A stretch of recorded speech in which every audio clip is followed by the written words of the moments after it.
हर auto के पीछे लिखा रहता था शीला दीक्षित जी की फोटो के साथ ईमानदार या बेईमान, और उसके बाद जरूरत पड़ी सीधे पत्र लिखा कि हमको उस बेईमान पार्टी का समर्थन चाहिए, और जिसके बारे में कहते थे बक्सा भर के कागज हैं। जब हर्षवर्धन जी ने कहा कि कार्रवाई करिए तो कहते सबूत आएंगे।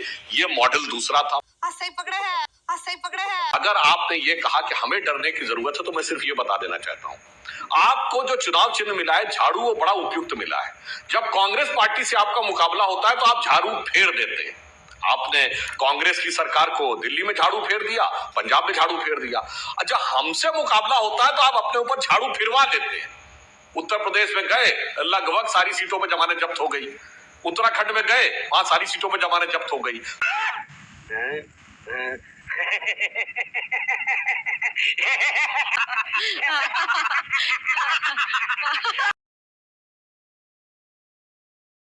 केजरीवाल के मॉडल के खिलाफ, केजरीवाल के खिलाफ दिन रात ऐसे पड़े हुए आप ये जान लीजिए, इन कार्रवाइयों से आप अरविंद केजरीवाल को और आम आदमी पार्टी को रोक नहीं पाएंगे।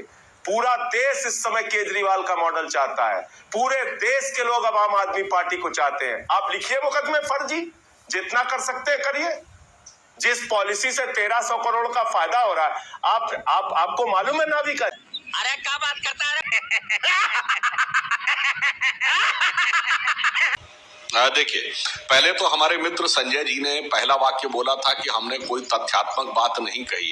इनका पूरा वक्तव्य देख लीजिए तो ये पूरा राजनीतिक मॉडल पे बात करते रहे, इस विषय पे नहीं कहा। तो अब फिलहाल मैं मॉडल पे जवाब देता हूँ। जी, केजरीवाल मॉडल ये है कि पंजाब में सरकार आती है, जिसका बड़ा प्रचार करके पंजाब में सरकार आई, और 2 दिन के अंदर सिद्धू मूसेवाला की हत्या हो जाती है।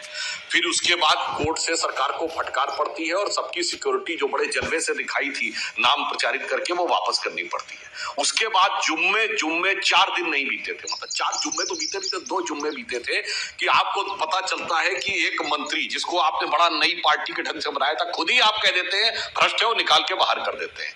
उसके बाद ऑपरेशन ब्लू स्टार की बरसी जिस ढंग से मनाई जाती है, पिछले 30-35 साल में कभी ऐसी परिस्थिति नहीं हुई जो आपकी सरकार के दौरे हुकूमत में मनाई जाती है। अब जो आपने पूरे मॉडल की बात की, दिल्ली का मॉडल बता देता हूं। मान्यवर, आप लोग राजनीति में आने से पहले आप नेता का बड़ा प्रचारित बयान था, सारी संसद चोर है।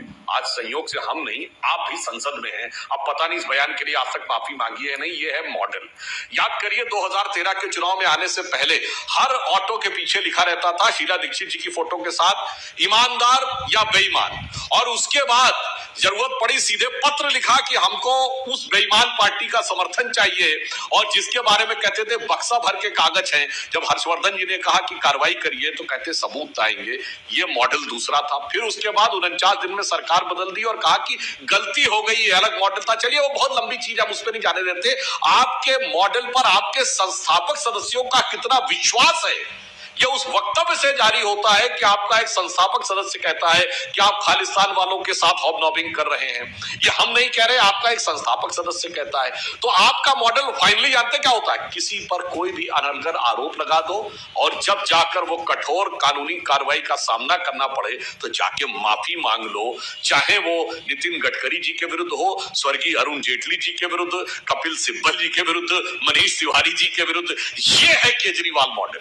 तो ये एक अद्भुत मॉडल है। और फाइनली मॉडल क्या है कि आए थे, एक कहावत है ना, आए थे हरिभजन को ओटन लगे कपास। आए थे राजनीति को बदलने के लिए, राजनीति की शुचिता के लिए कि हम बदलेंगे, और अब आके कहते हैं मुंह से लगाकर बोतल पीने दे दारू। सत्यमेव जयते।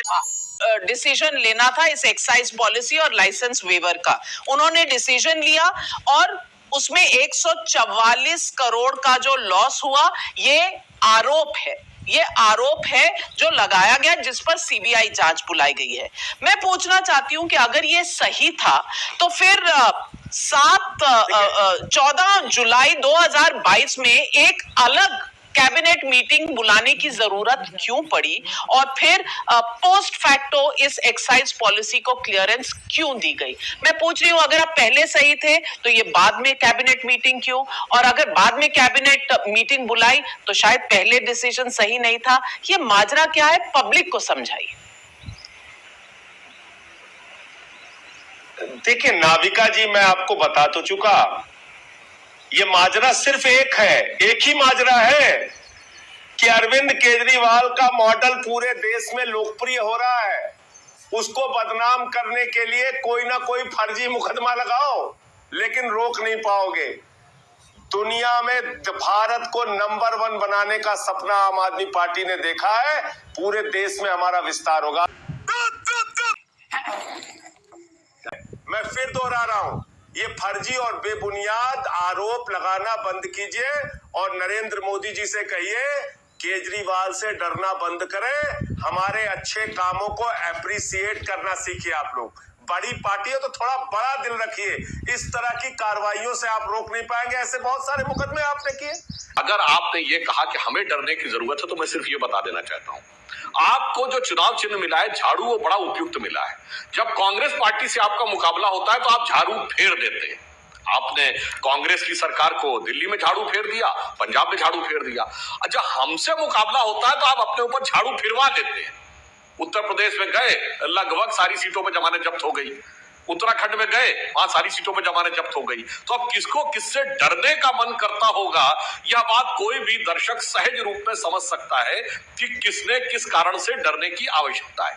अब यहां पर मैं एक और बात भी कह देना चाहता हूं, वो तथ्यात्मक आधार पे। देखिए, जब आपने पॉलिसी चेंज की, पॉलिसी चेंज करने में कोई समस्या नहीं। उदाहरण के लिए, अगर किसी को टेंडर में लाइसेंस मिला, कोई बात नहीं, लाइसेंस मिलने के बाद वहां पर शॉप खोलने की सारी शर्तें या तो वो पूरा करेगा या सरकार पूरा करके देगी।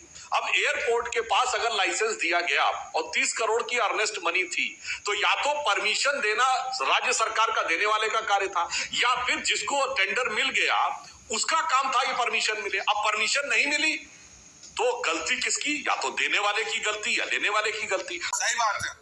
और अभी तो रुको, क्लाइमैक्स अभी बाकी। तो किसी एक का तो पैसा जब्त होना चाहिए, परंतु देने वाला अगर देने वाला नहीं कर पाया, देने वाले ने 30 करोड़ माफ कर दिया, तो ये तो कोई भी समझ सकता है कि अर्नेस्ट मनी पर किसी की भी गलती नहीं है, ना टेंडर देने वाले की न लेने वाले की। तो ये मन में संदेह उत्पन्न करता है। और इतना ही नहीं, इतनी मेहरबानी कि ड्राई डे की संख्या 21 थी, वो 3 हो गई। अब होली, दिवाली, कोई भी त्योहार हो, ईद हो, बकरीद हो, खूब पियो, कोई समस्या नहीं है। किसी भी प्रकार के जन्माष्टमी हो, रामनवमी हो, सब पियो, कोई बात नहीं। केवल 3 बार होगा, वो वहां पे कर दिया गया। अब पहले भी मैं बता चुका हूं, आपको पुनः एक बात पे निवेदन के दे रहा हूं कि आपने कॉन्ट्रैक्टर्स का कमीशन बढ़ा दिया, पीने की एज कम कर दी, पीने के घंटे बढ़ा दिए, और इसके बाद आपने ड्राई डे भी कम कर दिए।